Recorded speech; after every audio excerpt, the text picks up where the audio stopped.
जिस प्रकार माता देव के समान, पिता के देव के समान, ठीक उसी प्रकार अतिथि देवो भव। अतिथि भी हमारे बीच में न जाने किस रूप में आते हैं, उनका भी सम्मान बहुत ही अनिवार्य होता है। अब नारद जी भगवान शंकर के पास पहुँचे तो शंकर जिससे बोले, अब दुनिया मुझे भी शंकर भगवान बोले ऐसा क्यों? बोले प्रभु मैं भी विजय प्राप्त कर लिया काम पर। बोले आप सब विजय प्राप्त किए? बोले बस समाधि से परिपूर्ण होकर ही आए। शंकर भगवान सोचे नारद जी तो स्वयं में पूजनीय है, जिनको पूरा जगत देवर्षि नारद संत समझकर प्रणाम करता है, उन्हें शंकर भगवान बनने की आवश्यकता पड़ती है। और जरा आप ध्यान दें, नारद जी और भगवान शंकर में अंतर क्या है? नारद जी ने विजय प्राप्त किया और शंकर जी ने विजय प्राप्त किया, दोनों काम पर विजय प्राप्त किए, लेकिन दोनों के विजय प्राप्त करने की प्रक्रिया अलग है। भगवान शंकर कैसे विजय प्राप्त किए? भगवान शंकर ने काम को जलाकर ध्वस्त कर दिया, काम जलकर राख हो गया। लेकिन नारद जी ने केवल काम पर विजय प्राप्त की है, काम को नष्ट नहीं किया। अब आप जरा ध्यान दें, भगवान शंकर श्रेष्ठ हैं कि यहाँ पर नारद जी श्रेष्ठ है? अपनी भाषा में समझे।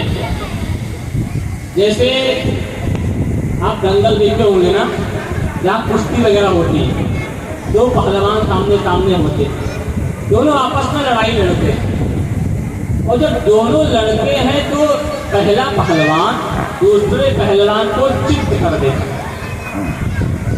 तो जो चित्त हुआ पहलवान है वो हार जाता है, और ऊपर जो पहलवान चित्त किया हुआ है वह जीता हुआ होता है, उसकी विजय हो जाती है। लेकिन ध्यान रहे, जो नीचे चित्त हुआ पहलवान है, अगर एक मिनट भी मौका पाएगा तो अगर ऊपर वाले पहलवान को पुनः चित्त कर देगा तो उसकी विजय हो जाएगी।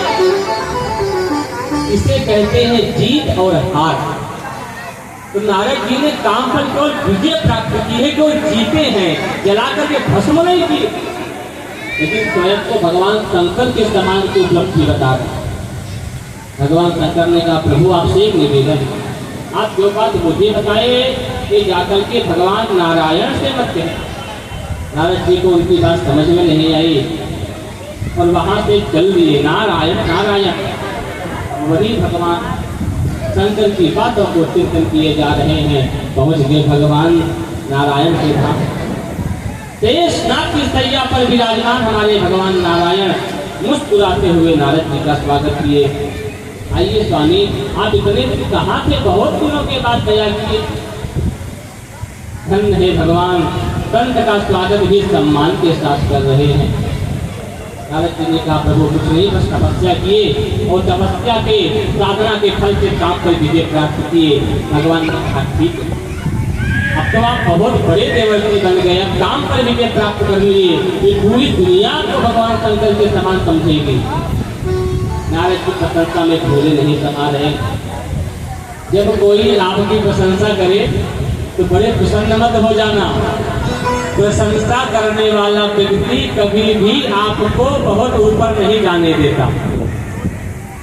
प्रशंसा करने वाले व्यक्ति से लाख गुना वो अच्छा होता है जो आपकी निंदा करता है। क्यों? क्योंकि निंदा करने वाला व्यक्ति आपकी कमी को बता करके आपको पूर्णता की ओर ले जाता है, और प्रशंसा करने वाला व्यक्ति पूर्णता से अधम की ओर ले जाता है। दोनों में अंतर है।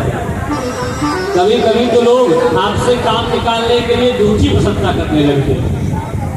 प्रापादयो पदति खादति पृष्ठमानिकम, कान में खूब बड़ी बड़ी बातें करेंगे, खुश करेंगे, अपना काम निकाल करके चल गए। नारद जी ने देखा भगवान प्रश्न किए, नारद जी आपकी क्या सेवा की जाए? नारद जी ने कहा प्रभु क्षमा करिए, बस बहुत लोगों से मिलना है, अब मैं यहाँ से चल रहा हूँ। वहाँ से नारद जी चल दिए। कुछ ही देर में भगवान ने सुंदर सी नगरी बनाई